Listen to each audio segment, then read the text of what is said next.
ما شاء الله من عجائباتي دواشن جتشولا داسبورا سفري جد أفوري يكون ها دوا أفوري داسبورا سفري يكون أسفلتي نشين كرا مكينة كيس دي مارسون أسفلتي كرا واسارة مزورا وندورة تكشو كلفانيت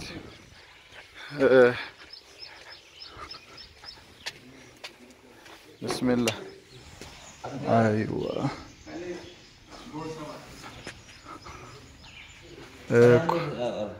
كنا كارجتن كندا بشان كوتارين واني هندي كروماتي لا كنو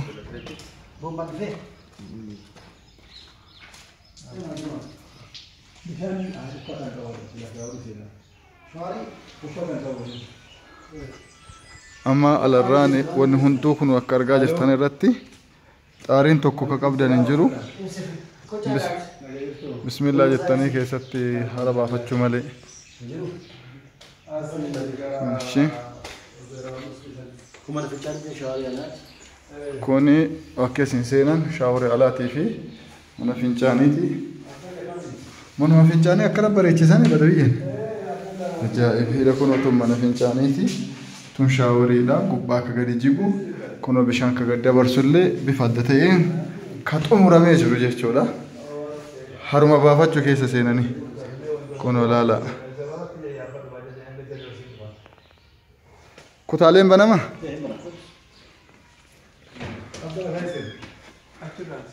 qaata warra eessumootiin dhufnaa oromoon dhufaarra mana babbareeda kunoo laala saalooniin akka itti bareedu ampuuliin isaa kunneen yookaan lambaan kunneen zabanaawii jedhan saniin yookaan bifa adda ta'eedhaan ka dalagamu rajuludha salon qoftu yukaari afurtama rajula kun magsala harkarra bakka dhiqatan kunis kutaa adda maashaallah kutaa adda shaaworii fi wanni hunduu waaw asuma keessattu kun laala akka argitan irratti wanni fincaana illee asuma irratti kabishaan ho'aaf qorraa laandorii wanni hundi asuma irratti jechuudha magsala yookaan laandorii as keeyattanii manuma keessa fayyadaman baasiin addaan jiru waan baasii jedhamu fixatee jira maashaallah tabaarakallah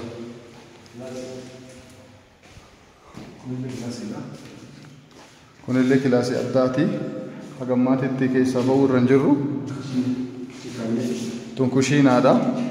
kuno waan hundi isaa elektirikaanii kabishaan gara alaa dabarsullee kuno tubboon hin jira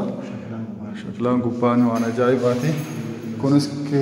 kifila yookaan kilaasa addaati ifaan Itoophiyaa keessa badee jira